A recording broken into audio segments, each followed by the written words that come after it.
the reason why I think it's important for all of you guys who are present to listen to this webinar is knowing we have a lot of misconception about residency training, how it works.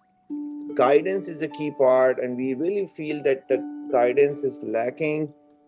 You have seen attitudes like selfish attitudes sometimes from your colleagues. They cannot help you, or they cannot provide you right guidance. And every year we come across some patients who have problems like that. It's very important whatever you do, whatever you practice, you know the system well. And if you know the system well, that can allow you to be successful in terms of getting successfully into the program. Like you start knowing driving, how to do the driving in the US, and which is like the way you know in your home country. So when you come to the United States, what you do, you typically learn the system, the rules and regulation, and that's what makes you successful, and then you'll be a good driver. Same thing, but you need to learn the book, how to pass the driving skills. Same way, the residency training is like that. That, you know, when you are in the residency training, in the residency training, you just need to know how the system works and what are the things needed for you to be successful. Okay, so let me move on to the next slide. I would like to focus on a couple of important things which is belong to you people. I've been a part of the graduate medical education committee. So residents recruiting, what type of residents we need in the program, what specific skills we are looking for. So I'm going to highlight a couple of these things in this presentation. I will also show you that, you know, how we rank the programs and how we actually, the program, from the program side, how we rank the graduates, and from the graduate side, how you rank the program. So these are the two different perspectives that we need to look into.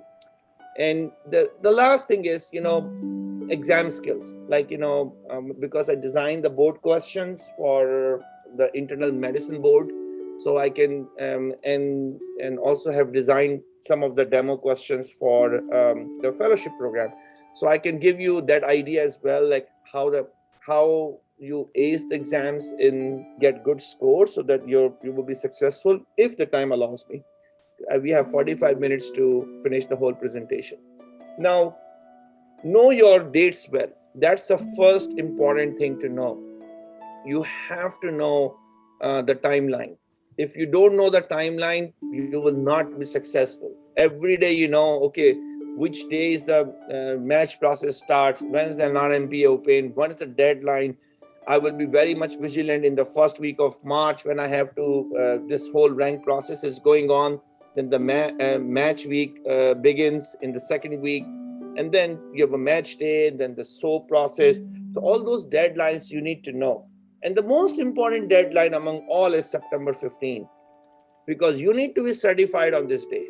If you are an IMG, if you are a US medical graduate, it's okay. If you're even not certified, you can still apply. But for IMGs, I strongly recommend you should be certified. Your application should be complete. Incomplete applications, most of the times, are not reviewed.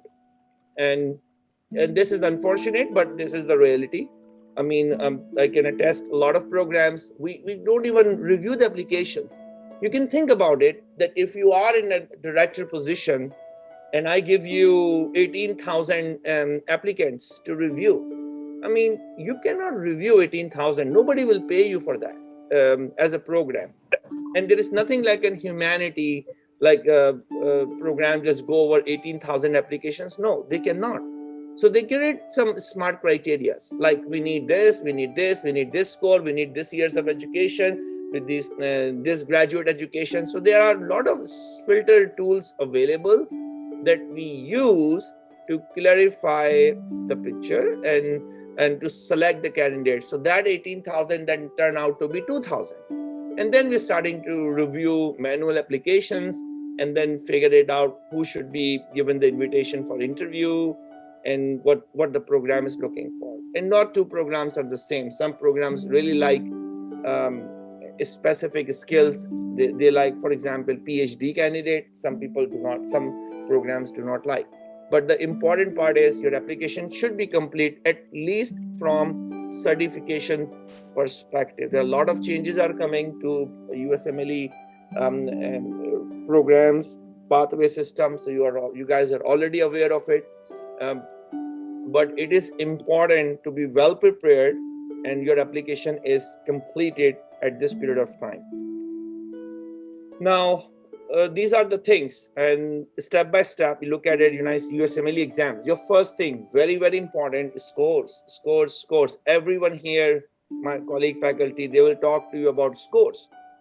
If you have good scores, you are a candidate. If you do not have a good scores, you really have can be a tough time for you to get into residency, or you may not able to get it.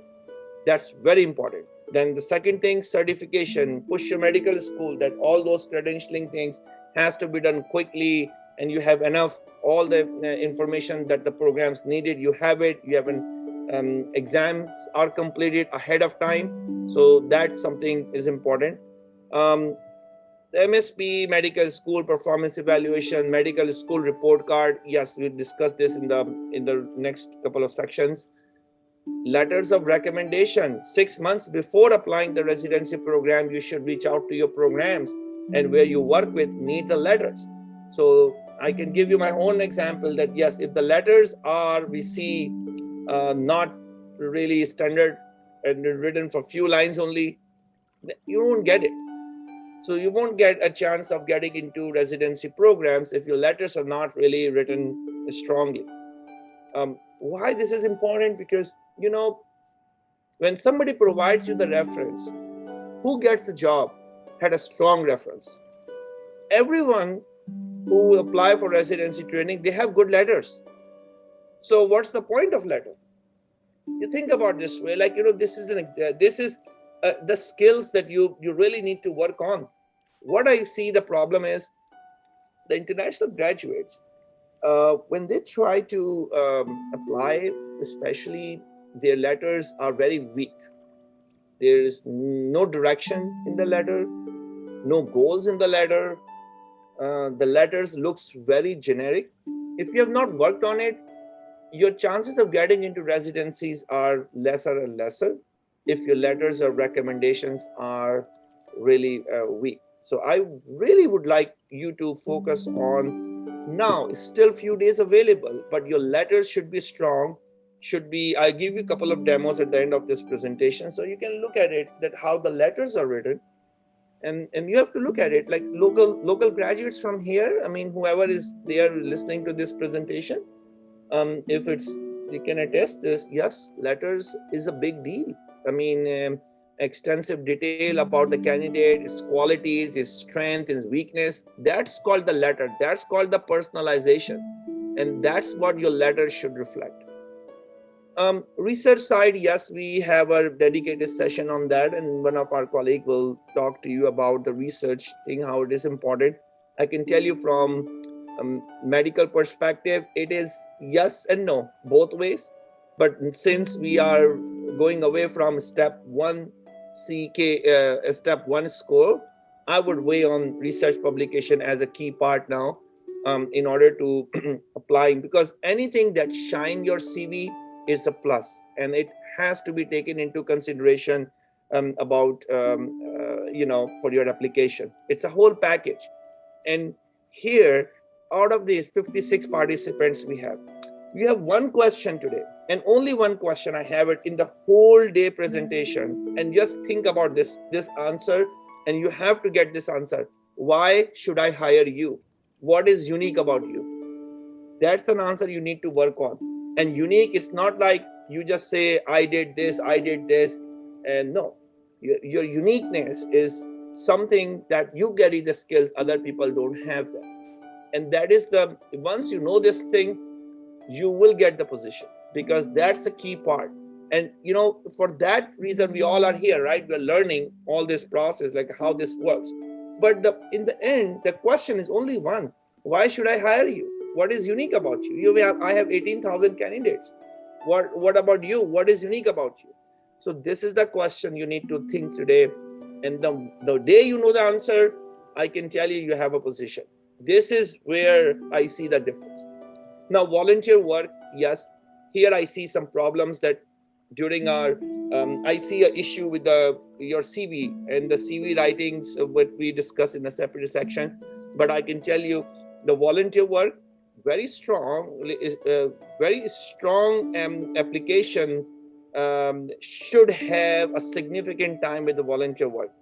I was the faculty member and an assistant professor at the Columbia University institution, Ivy League institution, one of the top programs in the US. When I talk to the candidates over there, when we have do the residency interviews there, and I was actually in the fellowship participant interview there. So I can tell you, one of the things the program look for volunteer work. Many are Christians, and they have a missionary work, which is a highly appreciable work. So yes, what about other faith? What about other people? I see a problem. Like, people do not mention, even though they have done the work, but they never mention in their CV because they are just in a rush to make the CV and they're done. That's not gonna work. You're looking for a position, so you have to have your volunteer work very clearly being written, very clearly documented, and what you have done. It has a very significant role to play. And I can't emphasize on more. Please look back on your CV. See, and I'm telling you, all of you, 60 participants we have it now, I can tell you, all of you have done the volunteer work somewhere, but you forgot, or maybe you didn't write it. Some of you remember, some of you don't remember. So important thing, and it needs to be mentioned in the CV. Hobbies, yes, some people don't put into consideration, but it's a very important tool. For example, healthy mind is a key part, right? When I took it very differently. Maybe other candidates look at very differently, but you have to be your application should be in a way that it works for everyone, right? The hobbies. Many times I see people write the hobbies watching movies. Fine, you write the watching movie, and even though you're not watching movies and you write, you can be stuck in a situation where the program will ask you about your favorite movie and then you make it up, and that will be a problem. Hobby should be the one which you're good at, you have done something good, and it is healthy. That's a very important thing. For example, jogging is sports, but it's a hobby for some people to walk around, exercise. Healthy mind, healthy activities, and something which is healthier, which always been helpful. Yes, if you like, for example, if you're born in the US culture and you know the baseball, you know the football and all these games, that's the kind of interest that sometimes the programs have. Okay, what type of football you see, and who is your favorite player, and that kind of question. So I would always emphasize on this part as well. And extracurricular things. Here, the meaning of my extracurricular things are, again, why should I hire you? What is unique about you? What you have done something unique, you have to write about that. An extracurricular could be a lot of things you can see, like what your skills are, a different type of skills. Somewhere you have to mention in a CV, because you have 15 minutes for a person to judge you. Nobody can judge immediately person. They need some data, they need some information. So your CV, and you don't want to express by your words everything. Okay, I did this, I did. It's not going to be a success, because you're a good talker, a good listener, not a good listener. You won't get the position. You have to have things documented in the paper. So something that you have written it. So your CV, very, very important, that other than your score, certification, the letters should be strong, personal statements, extra. You can mention it in the personal statement, but in the CV, extracurricular things are important. For example, if somebody was a teacher in their career for many years, and then they decided to be a medical doctor, I like this information that you are a teacher before, because that's made a lot of sense when you are dealing with your juniors. and the teachers have better interpersonal skills sometimes. I mean, they are very good communicators. So we like to know your extracurricular skills. So these are important tools. I mean, you all know about this thing from your whole career, but I just want to highlight these things because I see when we prepare the applications, we prepare in a rush. Don't rush on it. Just spend time, and that's the important part.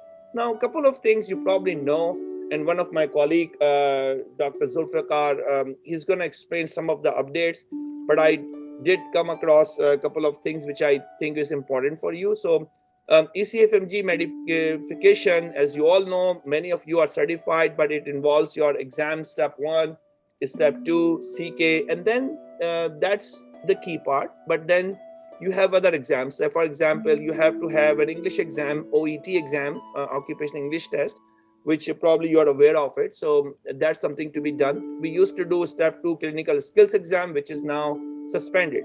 Now, some people have done the CS exam and they passed it. They are okay. They don't need to give the OET exam. But those who failed the CS exam before, they need to pass ECFMG mini sex exam. And that's something I would like to highlight here, that they look for the 4 skills: interview skills, exam skills, professionalism, clinical reasoning, and judgment. Any physician, the licensed physician, can judge it. And there is a proper guideline about this exam. So those who flung in the exam, they didn't pass the CS exam, they should. And I would like to also emphasize that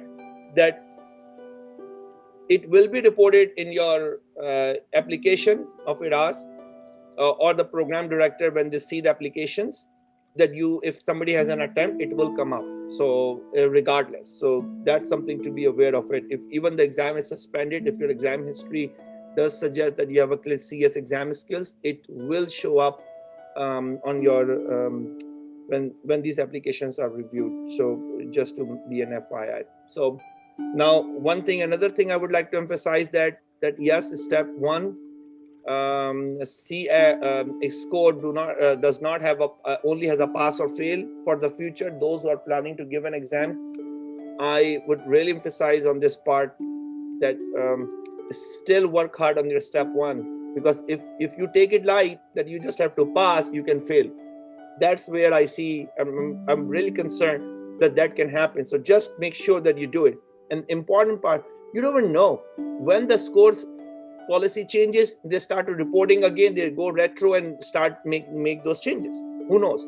But at the moment, I would always emphasize, any exam you do with your outstanding hard work and just focus on that. That's a key part. Now let's talk about the match process, and I think that's where my presentation actually starts from here to really give you a couple of ideas. So now you can see how easy it was in early part of 1950s and 70s up to 70s, that you can see nice curve overlapping the positions. But then we have more applicants, less positions, and then it's getting competitive. And it's been from 2000 to 2021. You can see there is always a competitive. So some people get it, some people won't get it. So we need all participants or people who work hard should get the position, and that's our goal. And this presentation will try to give some examples so that you know exactly what you're expecting it, what you should work on. So that's the general data. Now you know that less positions and more applicants. So it already, out of 66, I want all of 66 candidates get the positions, but it is possible that only 30 people will get, 40 people will get. So that's why I think we should just go every advice, take it seriously, and see what the best you can do. If you're already good, you have done excellent, be in more further better. Like, everybody has a room for improvement. I mean, I have a room for improvement every time, and I read it, I have to go back and improve myself. So same thing for you guys. Just where you are, just move forward for the next step. Now first we go to the match data, and I'll just spend my 10 minutes on it to give you this match data thing, and then we go some examples.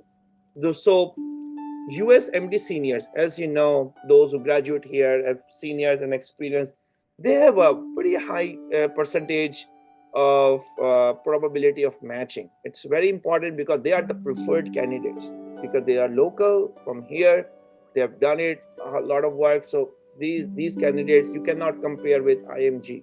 So their data is little different. Now the DO is coming up now, which is another type of an MD degree. I would say the medical degree, and they have been given the same opportunities most of the time. So we have been seeing a lot of DO candidates now, and they are getting into positions, programs. I really like the DO candidates. Even one of my two of my hematology-oncology colleagues are DO, so it's not being concerned at the moment. So they have a very well trained system. They're really good in their skills. So I really think that the DO is coming up now. So those who would like to know that this is another type of an MD degree, which is doctor osteopathy, and they've been also having high chances of matching it. Now, in internal medicine programs, if you look at it, back in 9,024 position in 2021, the program did increase the number of positions every year.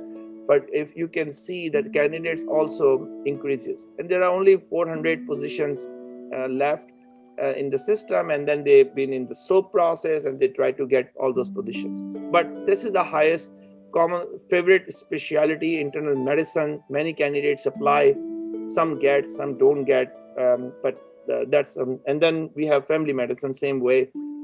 Also being number of positions are increased. There is a lot of interest for the US MDs and the DOs in this field as well, along with the IMGs and FMGs. They're also been interested in this field. So the family medicine is also one of our favorite specialty. The people have been working on it.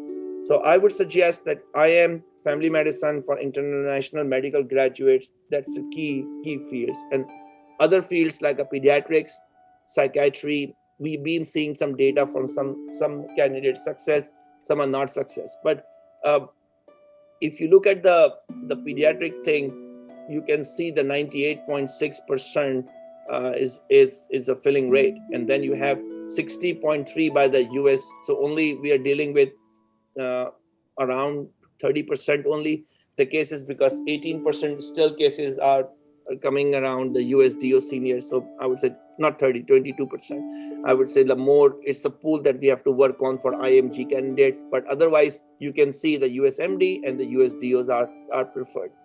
Now, psychiatry positions, they've been grown every year.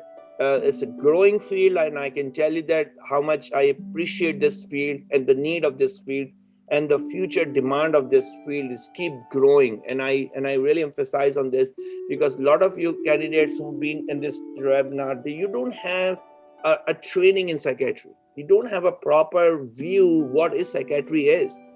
If you don't know the subject. So once you come in, everybody say, oh, I want to do medicine. I want to do this. So that is the problem, because you never have exposure. So if you don't have exposure, how can you be successful? So you have to really understand each field where you have a chances. Now, if you really in the US system, I think this is a growing field, and a couple of our colleagues from psychiatry background, they will talk to you about it, how the psychiatry has been evolving, and I see a big role for this field in the future. So that is also one of the IMG favorite specialty. And then SOAP process, and the SOAP is a little complex issue, and I would say Zulfikar probably will talk a little bit more about it. But again, it's competitive process, and some people get it, some people don't get it, but that is something comes up at the time of the match. Now, anesthesia. I mean, many of you may be interested in anesthesia. I mean, I can tell you how competitive this is. Only 2 left unfilled, and many of these are US graduates. Now, if somebody has an outstanding scores and everything is good, and he just come in here and apply in anesthesia, trust me, he will not get it, because that's not a favorite specialty for the programs to hire the foreign grads. They're very selective. Like, foreign grads are here to fill up the gap of the primary care, to fill the gap of internal medicine, family medicine, psychiatry, some neurology. That's where their gaps are. So then what about other fields like radiation oncology, dermatology, gynecology, surgery? They don't get it? They can. It's not like they cannot get it. But each set of the applicant has supposed to have a unique skills.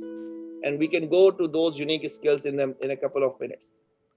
Now, this is the data pull up from the NRMP website from last year. So you can see what's the pool of applicants are applying for the main residency match, different groups, different background, and you can fall yourself into one of the group that where you are included, and then see that where your pool is and how competitive it is. But again, 40,000 candidates applying for the match in 2020. I mean, this is an amazing number of candidates applying it, and you can see how it is getting competitive year by year. Now, the most difficult candidates are IMG candidates who needs visa. That's the most difficult one, and the top candidates are the US citizens, graduates of local medical schools from here. The second is US citizens, international graduates, that they come up. Actually, the seconds are the DOs, and then the outside US citizens graduates, or people who do not need visa, but they are on the IMG, and that's where we are.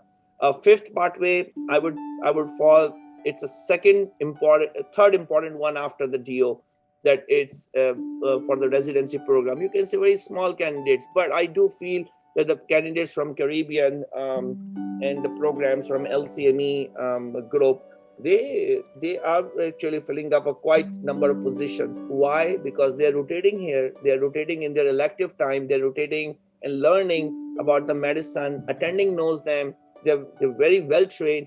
So these are also the candidates that are being getting favored at this point. Now, this is the data slide. So I don't want, it's a busy slide.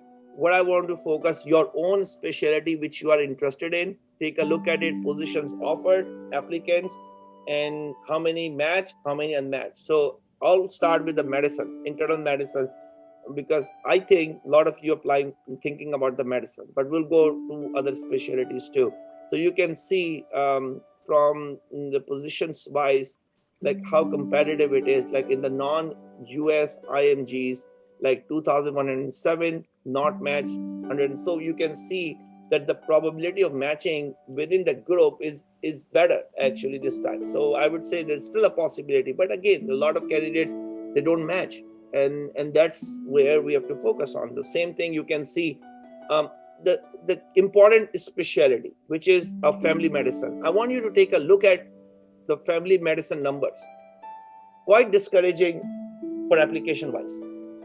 And one of the reasons is why it is very discouraging is because a lot of candidates who have applied before, they say that I have applied to so many family medicine programs, I didn't get any calls.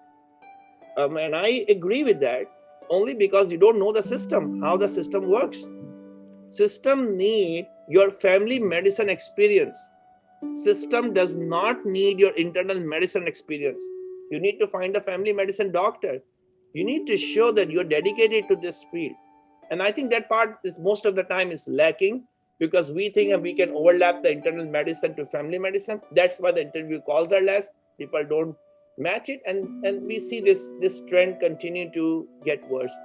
Now, neurology, you can see, especially in American grads, I mean, I think it's pretty favorite. Whoever applied it, dedicated, they can get. From the non-US IMG group, you can see that 212 people get it, but then 50% of them didn't get it, like those who applied.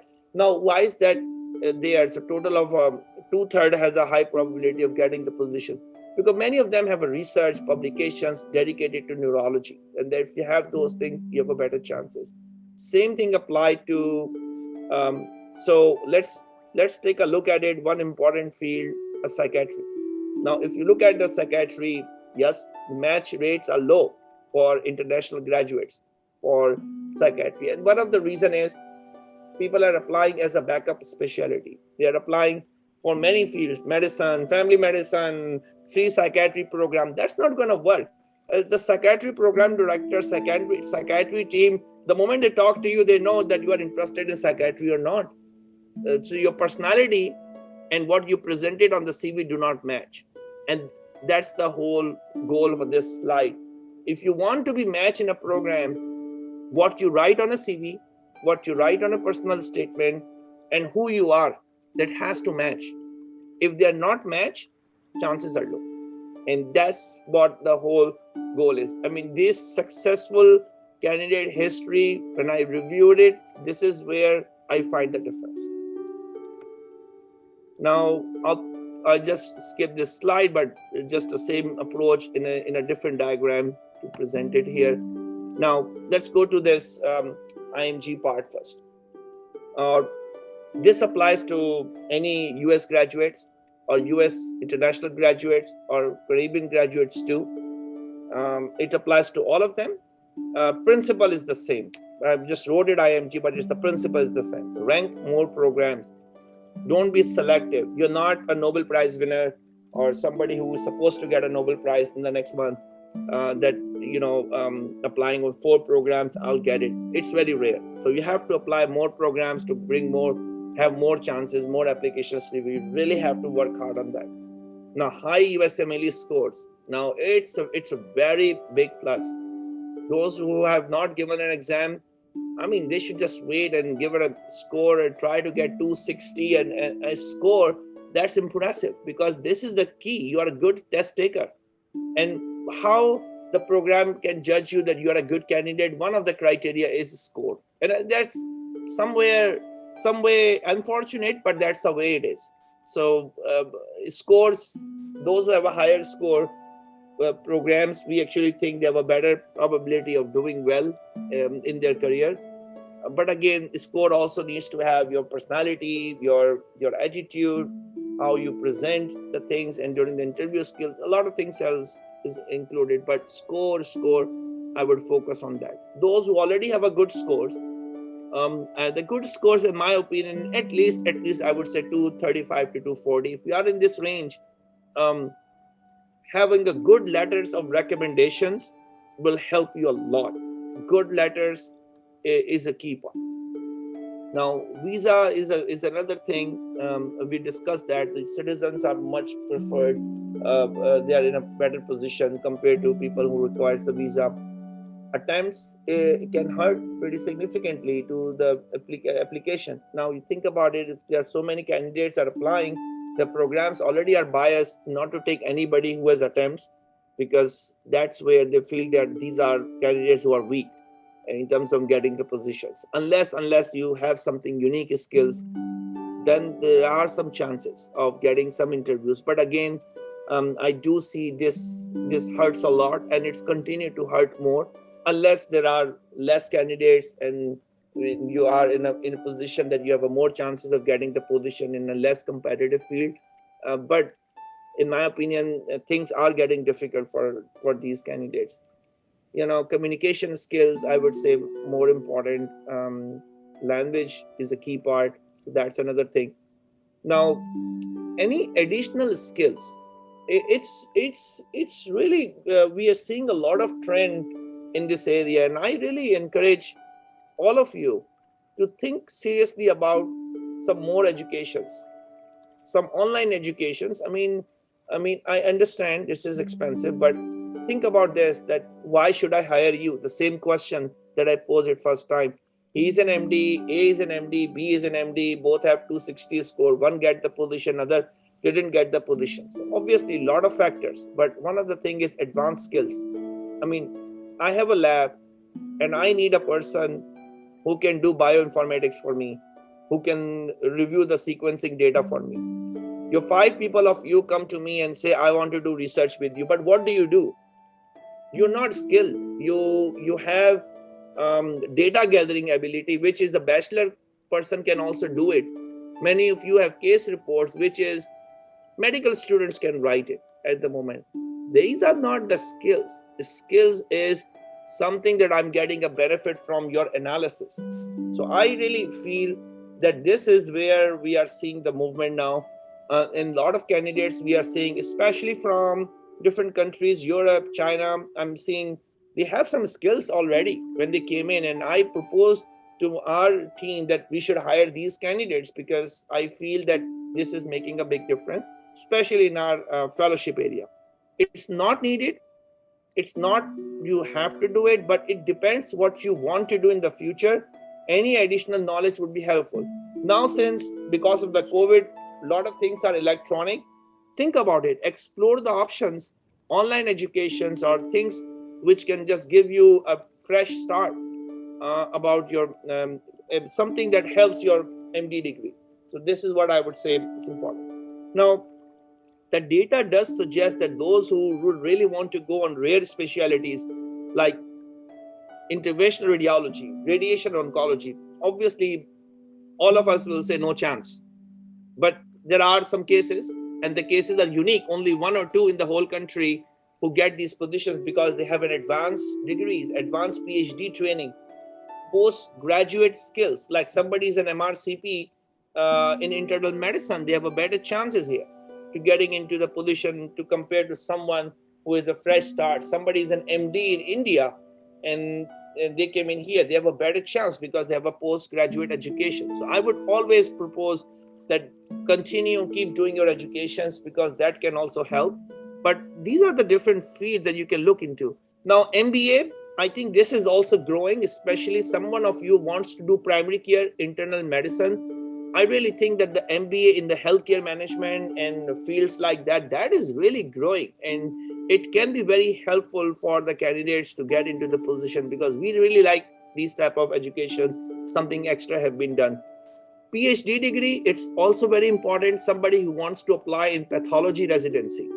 And the many candidates, IMGs, who wants to do residency training and applying, then they are not good in the patient interactions or they have a passion for pathology. PhD or advanced degree will really go a long way for their career. Now, we discussed that part. You can see blue is the matched positions, the greens are the unmatched positions. So you can see the differences here. Now, we'll go to this part. Now, this is the whole data, and knowing the data is important. I mean, I don't care what other persons say, oh, the scores matter or not matter.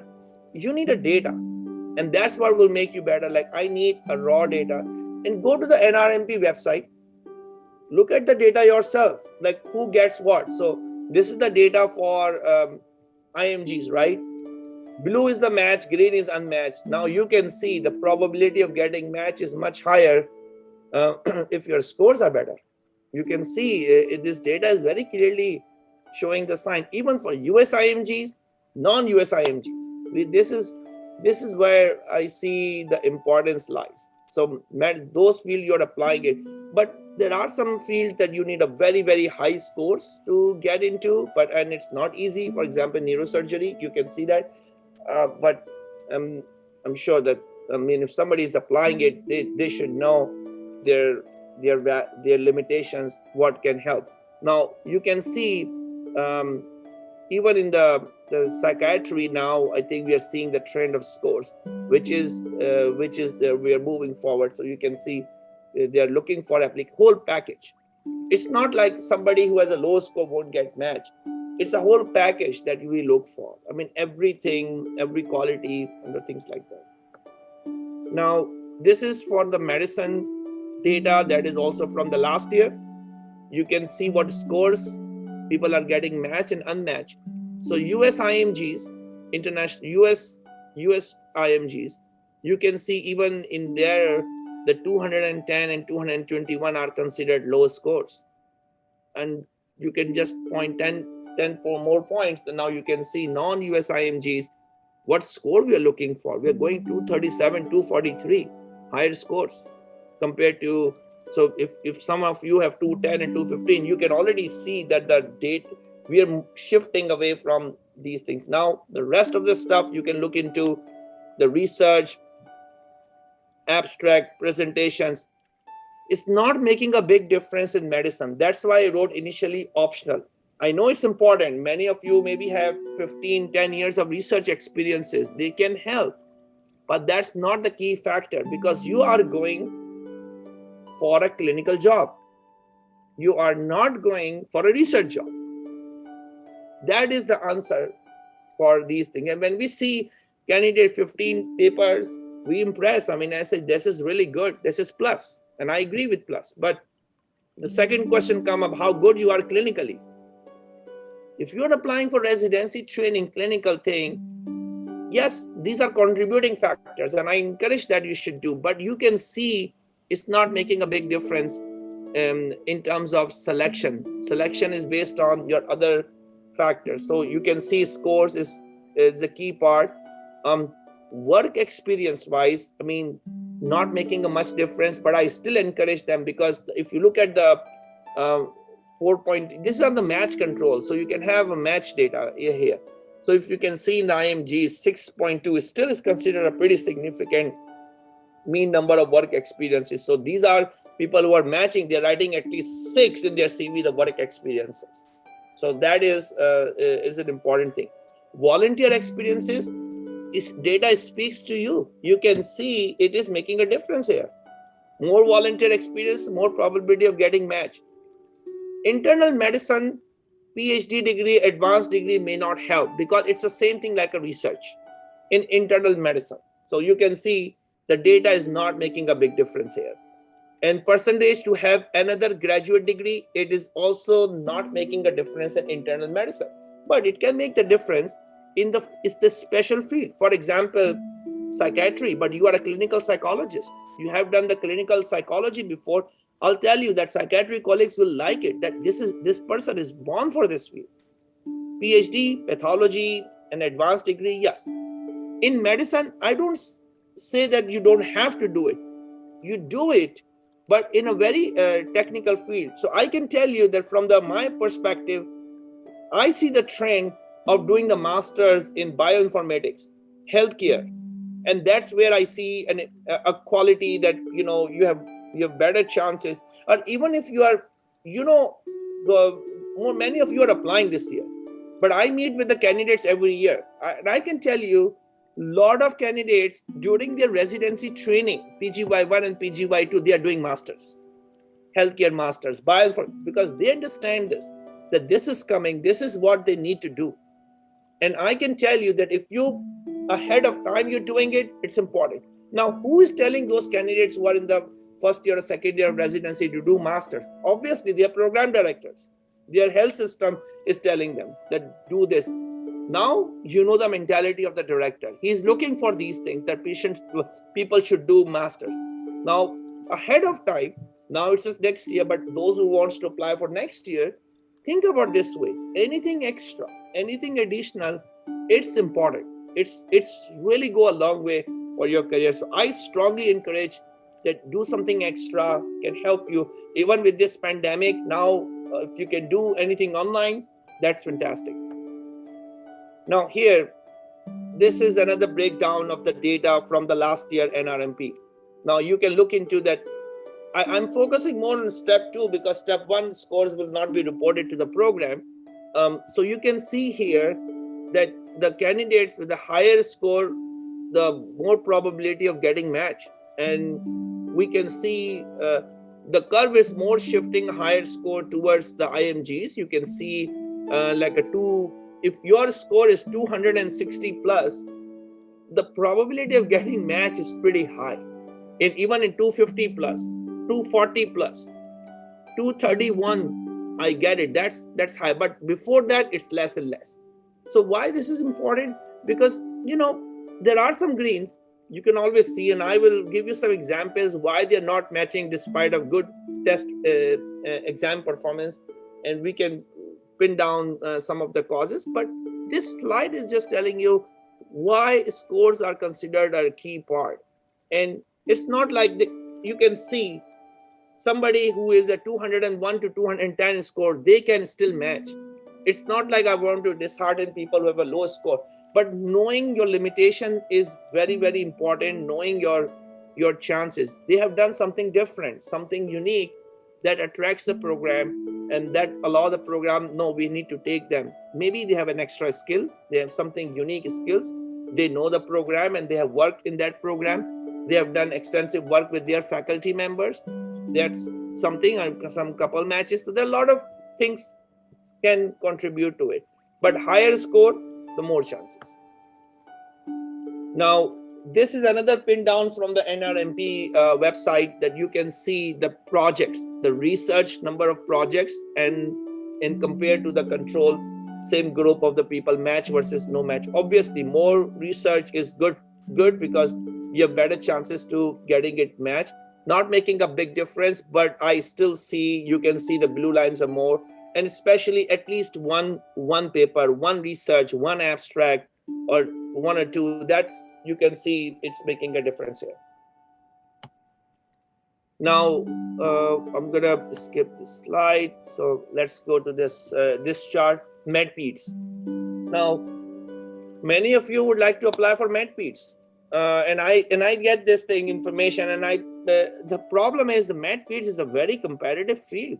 People don't get it. I mean, it's something that I would say US IMGs have a more chance of getting it, and this is just a comparison in the control side. Okay, with the things like, you know, what are the chances that you can see the IMGs have lower chances of getting into the positions, is more for the US IMGs for this position. The more scores weigh on it, and you can see why the numbers are so small, because these are number of respondents. It's not the total number of people, those who respond and they voluntarily consent that their data is included. That's what the data is being there. So it's not, I would say that everything is 100%, but if you have some pool of applicants giving you this information, so you can use it for the whole group.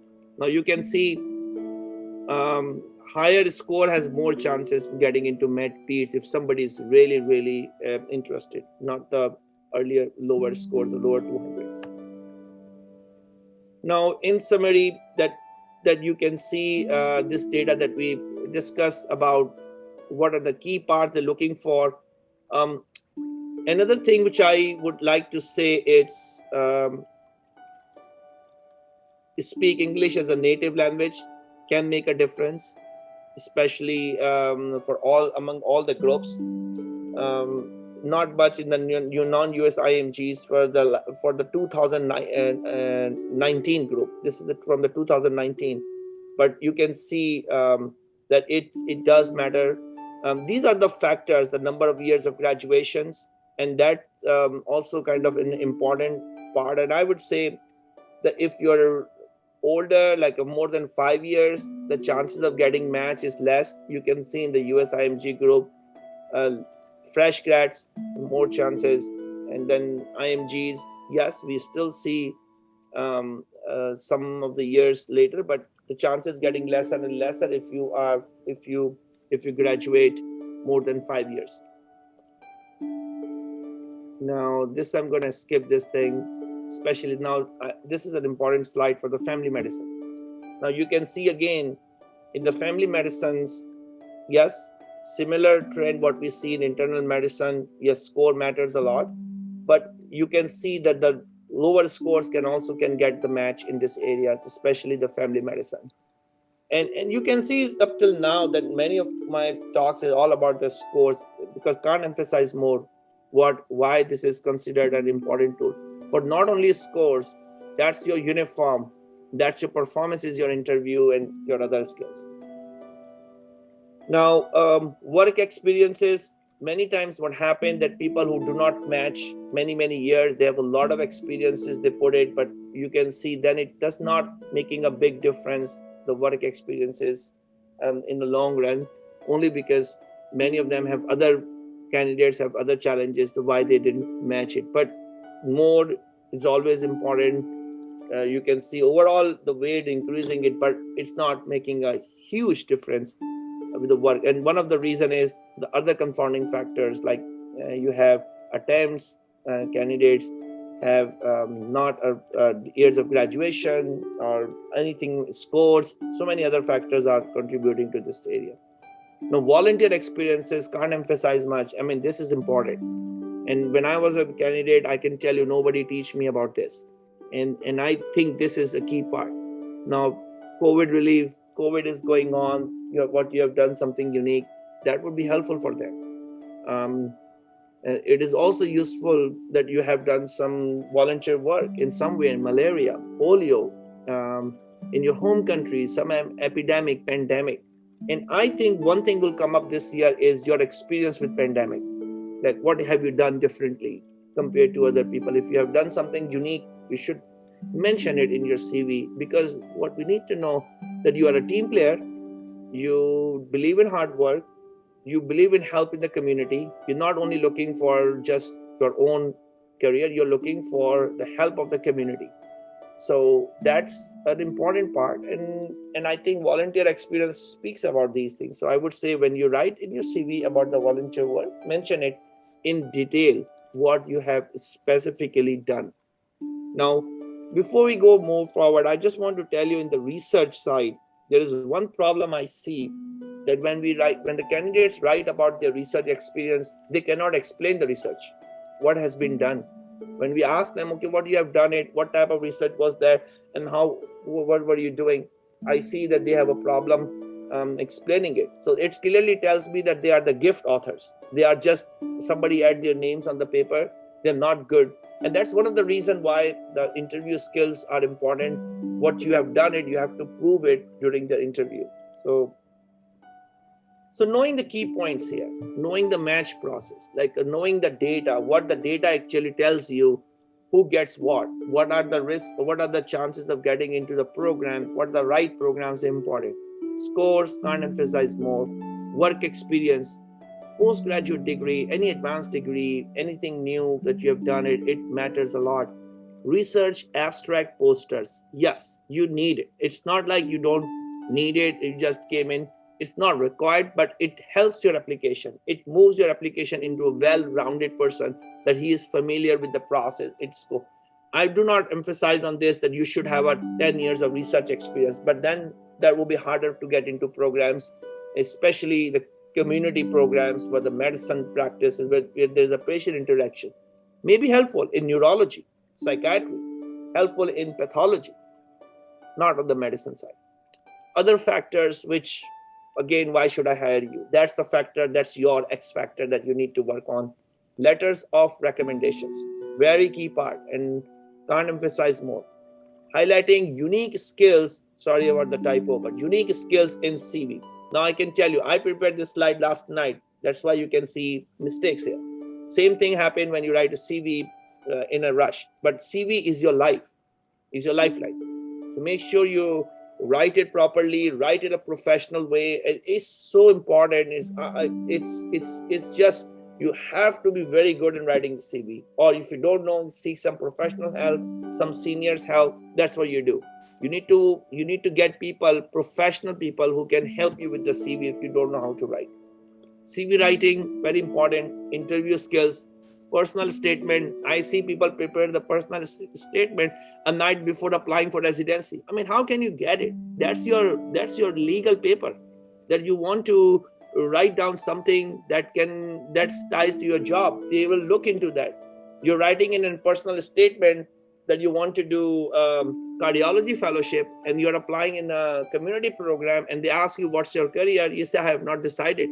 That those candidates won't get the position, because we can always see they are dual personality people. They have write something else and they say something else. So very important that your personality matches who you are, whoever you are. I mean, you want to do fellowship, it's fine. I mean, people like to do fellowship. Some people like to do primary care. But who you are, you need to express that part. And that's what should be in the personal statement.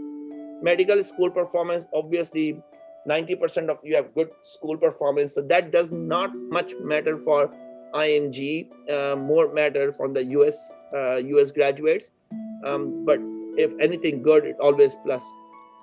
Prior knowledge of the program, that's a key part now, that knowledge of the program. For example, that you live in small town of Wyoming, and you know the program there, and you've been working with someone there, and they may give you a call. If you call them and if you ask them, if you don't get a call and you actually try to include them, you may get a call. But then what happens, that the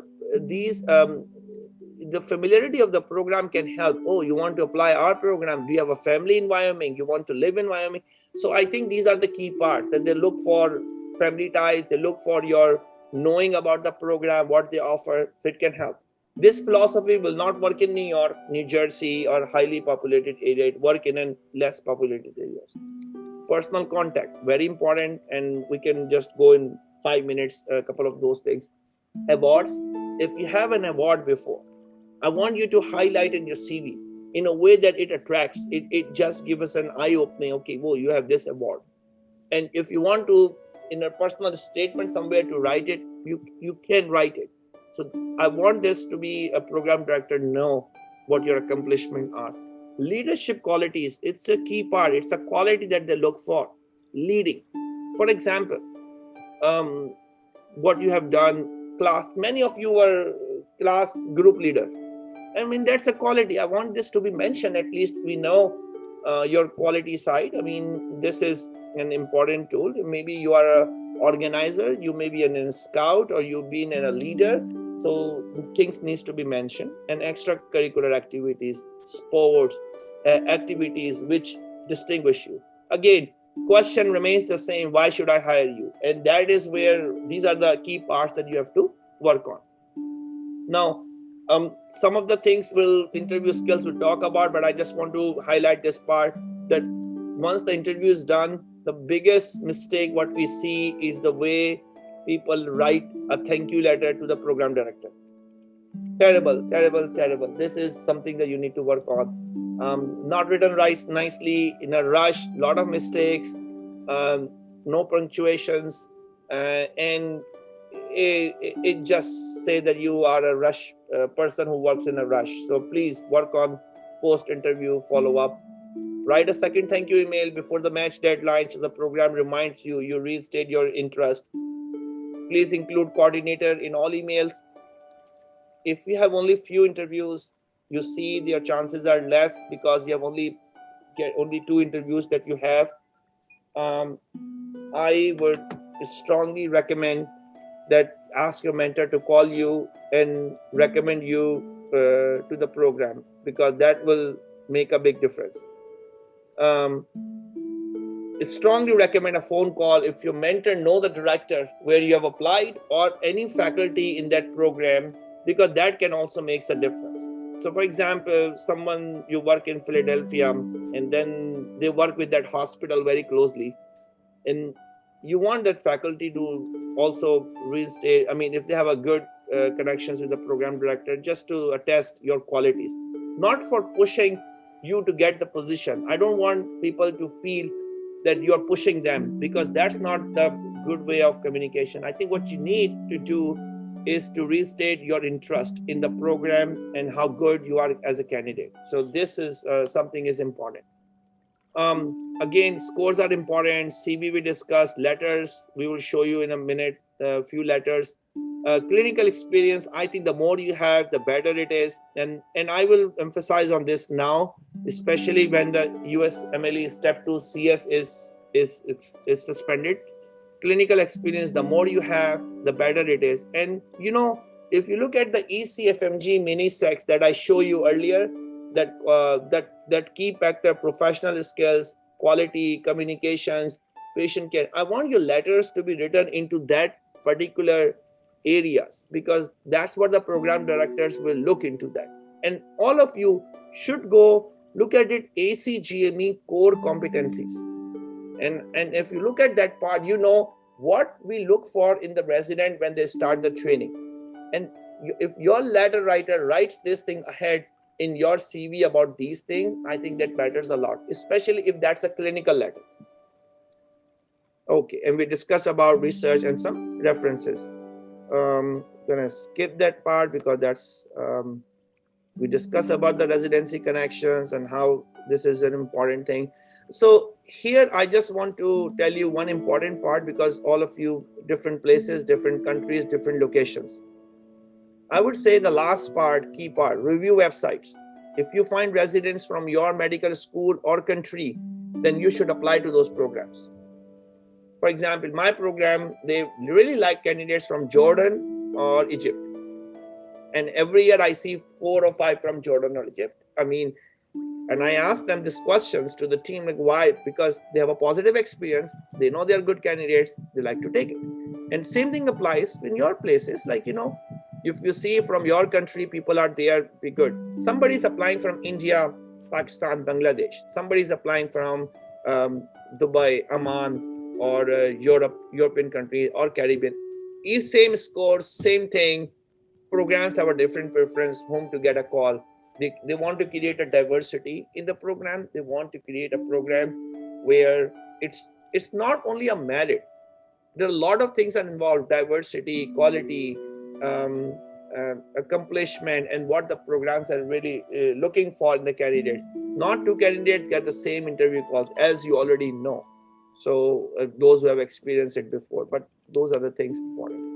Reason for unmatch, and it's such an important thing.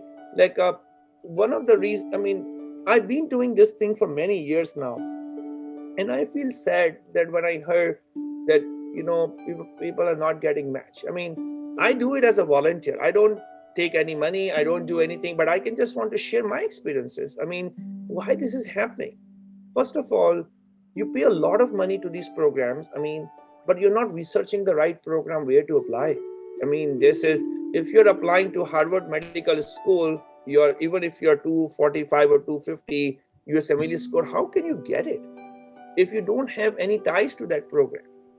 So look at this way, the right program, knowing your weaknesses is key part, knowing what you can do, what you cannot do. So reason for the right program is very important.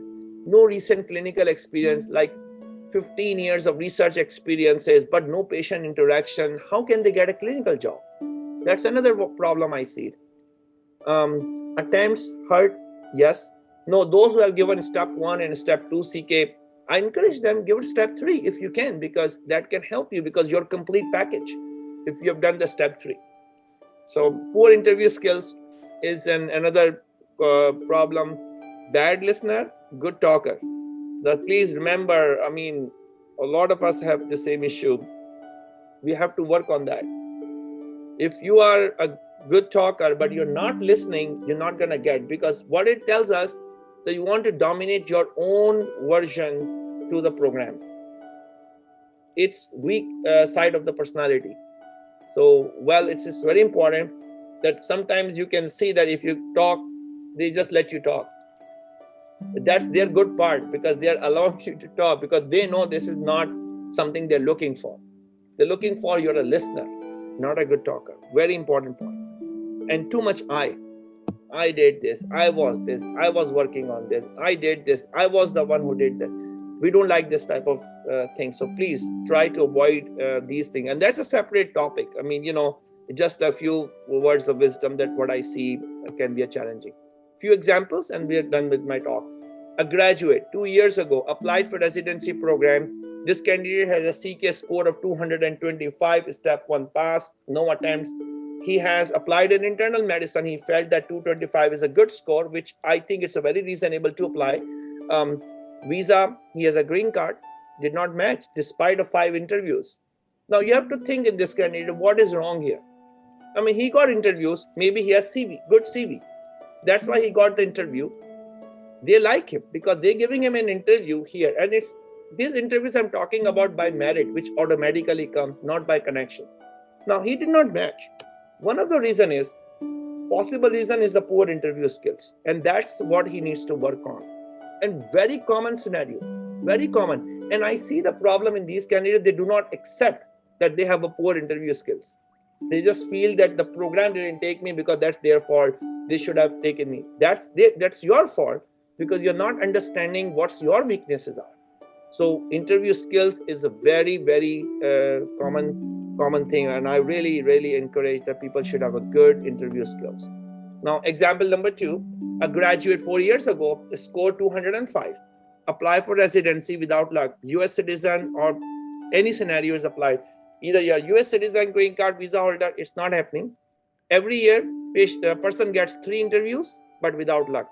The reason. Now, a lot of reasons. Scores are low, not a right specialty, CV tells you something, the system is not working properly for you, like you're applying in medicine for many years, but nobody will give you a call with this score. So reasons needs to know. So let's see what I figured it out. So not applying for right specialty. Many times these candidates apply for IM family psych, where CV and personal statement do not match. I would suggest for these candidates, these are the most difficult ones to get in. Masters, something extra, something unique, something extra. So came same question, why should I hire you? That lies the answer. Like unique things, something that very few people have. Like right now, there are only 20 people in the United States. They have a high skills that they are medical oncologists like me, but they have bioinformatics skills, high level quality of skills. I mean, those are in demand at the moment. So knowing the system, what the system tells you, something unique thing, something extra thing that attracts. And obviously, they still will not get a call because their application gets filtered. Then we say that these candidates should email the program and highlight their achievements. So sometimes these things worked out, and even with the years of graduations, it can work out to them. And any clinical work somewhere in the program in the university as a volunteer work will help. I can tell you, I work at St. Luke's Roosevelt Hospital in emergency with the kids who just are pre-med just to get a patient experience in the ER, because nobody was giving me experience because I was a graduate. So, I mean, but you need to find a way. And there are a lot of ways of doing the thing. So that is a way I find out. Same thing, you can find out a way that works for you.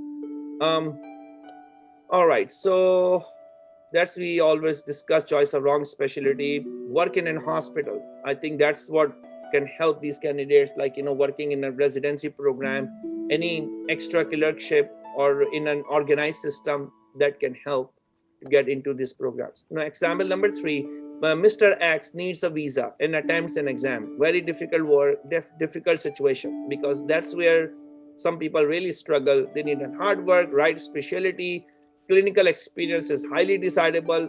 Everything which can shine your CV, they should do. Extra education, working in a system where you can prove that you are a good candidate and get the trust of the faculty. That's what can help. Because sometimes I have to send a candidate to work in an Arkansas family medicine program just to get into the family medicine, because where the competition is less and lesser. But you need to search these type of programs which can allow you to work as a volunteer or things like that. And that's not easy. But there are candidates who, in some cases, you can find it, but you need to work in less competitive area to show your ties. Now, just a letter writing, last part of my presentation, I want to show you what is important. So this candidate, almost 4 years ago, I worked with this candidate that was my research coordinator, but you can see the way we write the letter. So this is her letter for getting into the psychology area, not the medicine, but that is important how you write. Now, important part in these letters are that this is the 3-page letter we wrote. You describe the person who writes the letter, describe himself. Who is he? For example, I need to know the person who's writing the letter, who by himself is who, what he has done unique. We need to know his part. And then you write about the person abilities. Look at it, take challenges, examples, what it is, how they work. It's not like a generic. It has to have a personalization. Very, very important. And the last part is very important. Like, if you have a program, you will take the person. You have done it something. So all your good things has to be highlighted. You have to bug the person who is writing the letters for you. Make sure they write the good letters. They write the strong letters for you. They have to spend time to write the letter for you. I think that's what I think make the big differences. Now, this is something I would like to show you. This is the letter for one of my colleague friend. I mean, I wrote it for him. Important part I want to tell you that first you describe yourself and then describe his work, what he has done with you. So for example, here with our team of residents, he was the core member who participated in a project of studying the proteomics and genomic profile of glioblastoma and correlate the clinical information. After research treating, Joseph was specifically involved reviewing the comprehensive sequencing data, targeting gene. Basically, what I'm telling, I'm describing him by the letter. That's very important. What we write, what I see the programs for letters of recommendations is very generic. So generic is not we want specific thing, highlighting the ability and attribute. So last paragraph, very important, that it is, for example, this is one of the example, but everybody has different way, but the point is, has to be strong. I found extremely hardworking, highly motivated, very passionate about medicine oncology. He's a team player. And one thing is, I would like to have him in my program. That's what the important part. If I have a program, I should take it. That type of sentences can help. Now, that's one of the demo, but I think the letters of recommendations are, I can't help more. And you, every one of you are adults. You know what is right, what is wrong. You need to work on your own to make sure the letters are written properly. And there are a lot of demos and explanations on the webs you can find out. But I just would say that this is an important thing. Now, if you're unmatched, and this is going to be a separate talk again, but I just feel that that's an unfortunate thing, and I'm sorry for those candidates, but have to work on your weakness. You sit down, start from the beginning, think about it, how you can improve it from here. Any extra education can be a plus from here. Just do it and be proud of yourself. Not getting mad doesn't mean that it's the end of life. A lot of ways you can do it, but I always see a person, one of the guys started the residency at the age of 52. I mean, I've seen that too. So yes, improve your skills. Whatever happened, it happened. You can't fix that part, but you can improve, shine the CV with your another unique education, unique skills, the research, and be proud of what you are, because in the end, it's all your package that we look for.